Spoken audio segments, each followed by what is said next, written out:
نحمد و نصلی علی رسول الکریم اما بعد اعوذ باللہ من الشیطان الرجیم بسم اللہ الرحمن الرحیم۔ پچھلی آیتوں میں ہم نے طلاق کے بارے میں پڑھا تھا اور انشاءاللہ آج پڑھیں گے نماز کے بارے میں اللہ تعالیٰ نے کیا فرمایا۔ حافظوا علی الصلاۃ، حفاظت کرو اپنی نمازوں کے اوپر، والصلاۃ الوسطیٰ، اور خاص کر کے یعنی درمیانی نماز کی۔ درمیانی نماز سے یہاں مراد عصر کی نماز ہے، کیونکہ اس سے پہلے دو نمازیں آ گئی، فجر اور ظہر کی، اور اس کے بعد رات کی نمازیں مغرب اور عشاء کی۔ یہ اس لیے اللہ تعالیٰ نے فرمایا کہ اپنی نمازوں کی حفاظت کرو، یعنی درمیانی نماز کی حفاظت کرو، کیونکہ اس وقت اکثر لوگ جو ہوتے ہیں اپنے کام میں زیادہ مصروفیت میں ہوتے ہیں، اس لیے اللہ تعالیٰ نے فرمایا کہ اپنی نماز کی حفاظت کرو اور خاص کر کے درمیانی نماز کی۔ وَقُومُوا لِلَّهِ قَانِتِينَ، اور کھڑے ہو جاؤ اللہ تعالیٰ کے لیے ادب کے ساتھ، یعنی اللہ تعالیٰ کے سامنے اکڑ کے مت کھڑے ہو، اللہ تعالیٰ کے سامنے تم با ادب ہو کر عاجزی سے اللہ کے سامنے کھڑے ہو جاؤ۔ فَإِنْ خِفْتُمْ فَرِجَالًا، پس اگر تم کو خوف ہو کسی کا، او رکبانن، کیا کرو تم، یا تم سواری کے اوپر ہو تو کیا کرو تم سواری کے اوپر نماز پڑھ لو۔ فَإِذَا أَمِنْتُمْ، پس جب تم امن میں ہو، فَاذْكُرُوا اللَّهَ، پس اللہ کو یاد کرو، کما علمکم، جیسے تم کو سکھلایا گیا ہے، مَا لَمْ تَكُونُوا تَعْلَمُونَ، جس کو تم نہیں جانتے تھے۔ پس اگر تم خوف میں ہو، یعنی یہ اس وقت کے لیے کہا کہ اگر کوئی کسی لڑائی میں ہے تو اس وقت تمہیں کسی دشمن کا ڈر ہو تو اس وقت تم کیا کرو، اگر سواری کے اوپر ہو تو تم سواری کے اوپر اشارے کے ساتھ نماز پڑھ لو۔ فَإِذَا أَمِنْتُمْ، پس جب تم امن میں ہو، یعنی جب تمہاری لڑائی ختم ہو جائے، جب تم امن میں ہو، گھر لوٹو، تو تم اپنی نماز کو اللہ کو یاد کرو، یعنی نماز پڑھو، اور جیسے کہ تم کو سکھلایا، یعنی جیسے تمہیں نماز پڑھنی سکھلائی گئی تھی ویسے ہی تم نماز پڑھو، اور جو کچھ تم نہیں جانتے تھے، یعنی جو تم نہیں جانتے تھے وہ اللہ نے تمہیں سکھلایا۔ وَالَّذِينَ يُتَوَفَّوْنَ مِنْكُمْ، اور وہ لوگ جو مر جائیں تم میں سے، وَيَذَرُونَ أَزْوَاجًا، اور وہ چھوڑیں اپنی بیویوں کو پیچھے، اپنی عورتوں کو پیچھے چھوڑیں، وَصِيَّةً لِأَزْوَاجِهِمْ، وصیت کریں وہ اپنی عورتوں کے بارے میں، یعنی دوسروں کو جو پیچھے رہنے والے ہیں، ان کے بھائی ہیں یا ان کی والدین ہیں یا کوئی بھی ہے ان کا، تو وہ وصیت کریں، ان کو وصیت کریں اپنی عورتوں کے بارے میں، متاعًا إِلَى الْحَوْلِ، حول غیر اخراج، کہ وہ خرچہ دیں ان کو 1 سال پورے بغیر نکالنے کے، یعنی وہ اپنے مال کے لیے کریں گے، وہ جو ہمارا مال ہے وہ ہماری عورتوں کو ان کو خرچ دیا جائے اور ان کو گھر سے 1 سال تک نہ نکالا جائے۔ فَإِنْ خَرَجْنَا، یعنی بیوہ عورتوں کو نہ نکالا جائے۔ فَإِنْ خَرَجْنَا، پس اگر وہ نکل جائیں، فَلَا جُنَاحَ عَلَيْكُمْ، پس نہیں ہے تمہارے اوپر کوئی گناہ، یعنی جو پیچھے ہیں جو ان کے وارث ہیں، اگر عورتیں وہ خود نکل جائیں اس گھر سے یا دوسرا نکاح کر لیں کسی سے عدت پوری کرنے کے بعد، تو جن کو وصیت کی گئی تھی ان کو کوئی گناہ نہیں ہے اگر وہ خود نکل جائیں۔ فی ما فعلنا، جو کریں وہ اپنے، فی انفسہن، اپنے لیے، اپنے حق میں، یعنی جو عورتیں اپنے حق میں کریں، آگے یہی کہا کہ عدت پوری کرنے کے بعد نکاح کریں تو وہ اپنے حق میں کریں گی، جو بھی وہ اپنے حق میں بھلائی کریں، جو یعنی اپنے لیے جو وہ کریں گی۔ واللہ عزیز حکیم، اور اللہ تعالیٰ زبردست حکمت والا ہے، یعنی اس بات میں بھی اگر وہ نکل جائیں تو اس میں بھی اللہ تعالیٰ کی کوئی نہ کوئی حکمت ہے۔ للمطلقات متاع بالمعروف، اور طلاق والی عورتوں کے لیے خرچہ ہے بالمعروف، دستور کے مطابق، یعنی جس کو طلاق دی جائے ان کو دستور کے مطابق، جیسے کہ ہم نے کل پڑھا تھا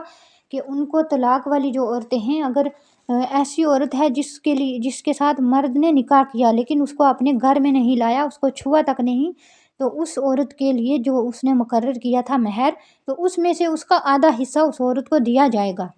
اور وہ یعنی ایسے وہ ان لوگوں کے اوپر حق ہے، اس مرد کے اوپر یہ حق ہے، اگر وہ اللہ تعالیٰ کو جانتا ہو، ایمان رکھتا ہو اللہ تعالیٰ کے اوپر، اگر وہ نیک ہے تو۔ حقاً علی المتقین، یہ حق ہے پرہیزگاروں کے اوپر۔ کذالک یبین اللہ لکم، اور اسی طرح اللہ تعالیٰ اپنی نشانیاں بیان کرتا ہے، اپنے حکم کو بیان کرتا ہے تمہارے لیے،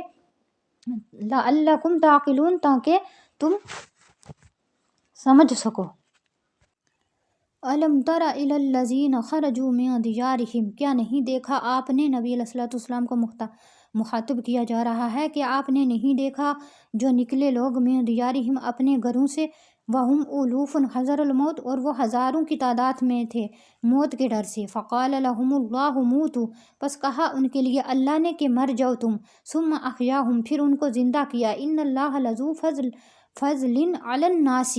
بے شک اللہ تعالیٰ کا فضل ہے لوگوں کے اوپر، ولیکن اکثر الناس لا یشکرون، اور اکثر لوگ ان میں سے کیا ہیں، شکر نہیں کرتے۔ وقاتلوا فی سبیل اللہ، لڑائی کرو تم، لڑو تم اللہ کے راستے میں، وعلموا، جان لو، بے شک ان اللہ، بے شک اللہ تعالیٰ سمیع علیم، سننے والا اور جاننے والا ہے۔ یہ بنی اسرائیل کا واقعہ پیش کیا جا رہا ہے کہ دیکھا آپ نے نہیں دیکھا، یعنی نبی علیہ الصلوۃ والسلام نے یہ واقعہ قرآن میں اللہ تعالیٰ نے ان کو سنایا تھا، تو نبی علیہ الصلوۃ والسلام کو مخاطب کر رہے تھے، دیکھو کہ ایک جو تھی یہ واقعہ نہیں آپ نے سنا کہ بنی اسرائیل میں ایک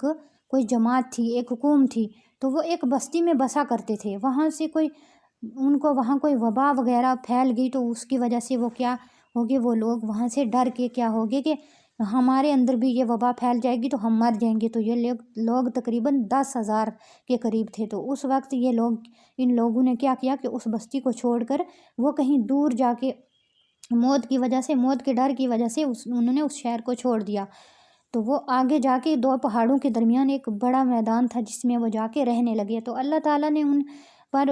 دنیا کی دوسری قوموں پر یہ واضح کرنے کے لیے ان کو کیا کیا کہ اللہ تعالیٰ نے موت دے دی، کہ دیکھو کہ تم موت کے ڈر سے بھاگے تھے، تو ان کو موت اللہ نے کیا کہا کہ موتو، اللہ نے ان کو کہا، حکم دیا کہ مر جاؤ۔ کوئی شخص یعنی وہاں سے کوئی شخص بھاگ نہیں پایا موت کی وجہ سے۔ اللہ تعالیٰ نے 2 فرشتوں کو بھیجا اور انہوں نے کوئی ایسی آواز دی جس کی وجہ سے وہ سارے وہیں کے وہیں 10,000 مر گئے، 10,000 آدمی تھا وہ سارے وہاں مر گئے، ایسی آواز جس سے سب بے وقت یعنی ایک وقت سارے کے سارے مر گئے، ایک بھی زندہ نہ رہا۔ آس پاس کے لوگوں کو جب یہ اس واقعے کی خبر ہوئی تو یہاں وہ پہنچے، اور 10,000 انسانوں کے کفنانے دفنانے کا جو انتظام آسان نہیں تھا، اس لیے ان کے ارد گرد کیا کیا انہوں نے کہ ایک دیوار چڑھائی، پھر ان کی جو ہڈیاں تھیں وہ سڑ گل گئی، وہ ختم ہو گئی، تو بنی اسرائیل کے ایک پیغمبر اس بستی سے گزرے جن کا نام تھا حزقیل علیہ السلام، تو اس وقت وہ وہاں سے گزرے تو وہ حیران ہو کے ان کو دیکھنے لگے، تو حزقیل علیہ السلام نے ان سے اللہ تعالیٰ سے یہ دعا کی کہ یا اللہ ان لوگوں کو پھر سے تو زندہ فرما دے، تو اللہ تعالیٰ نے ان کی دعا تھی جو قبول فرمائی۔ اللہ تعالیٰ تو پیغمبروں کی دعائیں قبول فرماتے ہیں، تو اسی وقت اللہ نے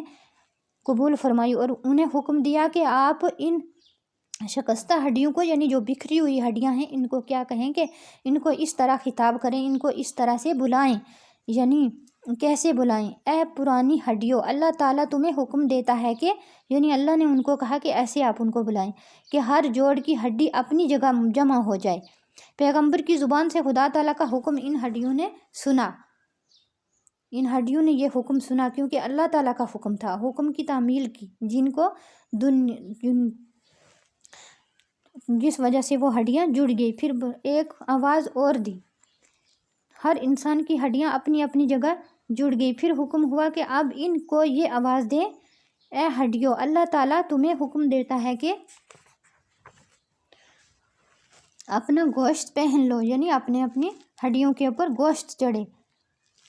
اور کھال درست ہو گئی۔ دیکھتے ہی کیا ہوا کہ یہ کہنا تھا کہ ہڈیوں کا ہر ڈھانچہ ان کے دیکھتے دیکھتے ایک مکمل لاش بن گئی۔ پھر حکم ہوا کہ اب روح کو خطاب کیا جائے، اے روح، اللہ تعالیٰ تم کو حکم دیتا ہے کہ اپنے اپنے بدنوں میں لوٹ آئیں جن کی تعمیل حیات ان سے وابستہ تھی، یعنی جس کی لاش اپنا اپنا روح اس میں لوٹ جائے۔ یہ آواز دیتے ہی ان کے سامنے ساری لاشیں زندہ ہو کر کھڑی ہوں گی اور حیرت سے چار طرف دیکھنے لگے، یعنی وہ جو لوگ زندہ ہوئے تھے وہ چاروں طرف دیکھنے لگے۔ سب کی زبانوں پر تھا سبحانک لا الہ الا انت۔ یعنی یہ واقعہ اللہ تعالیٰ نے ان لوگوں کے لیے بیان کیا کہ دوسری قوموں کے لیے بیان کیا، یہ ان کے لیے ایک نشانی بیان کی کہ دیکھو اللہ تعالیٰ موت بھی دے سکتا ہے اور اللہ تعالیٰ انسان کو زندہ بھی دوبارہ کر سکتا ہے۔ اسی طرح اللہ تعالیٰ قیامت میں ہم لوگوں کو زندہ کرے گا۔ اور یہاں کہا کہ کذالک یبین اللہ، اسی طرح اللہ تعالیٰ اپنی نشانیوں کو دکھاتا ہے، یعنی لوگوں کو، ان لوگوں کو، تاکہ تم عقل رکھ سکو۔ وقاتلوا فی سبیل اللہ، اور لڑو اللہ کے راستے میں، وَاعْلَمُوا، اور جان لو، بے شک اللہ تعالیٰ سننے والا جاننے والا ہے۔ آگے اللہ تعالیٰ نے حکم دیا کہ اللہ کے راستے میں لڑو، اپنی جان اور ایمان اور اپنے مال سے اللہ کے راستے میں یعنی خرچ کرو، اور اپنی جانیں اللہ تعالیٰ کے راستے میں قربان کرو، لڑو اللہ کے راستے میں۔ اللہ تعالیٰ اپنے ایمان والوں کو یہ حکم کرتے ہیں، جان لو بے شک اللہ تعالیٰ سننے والا اور جاننے والا ہے، یعنی تمہارے دلوں کی باتوں کو اللہ تعالیٰ سنتا بھی ہے اور جانتا بھی ہے۔ صدق اللہ العظیم۔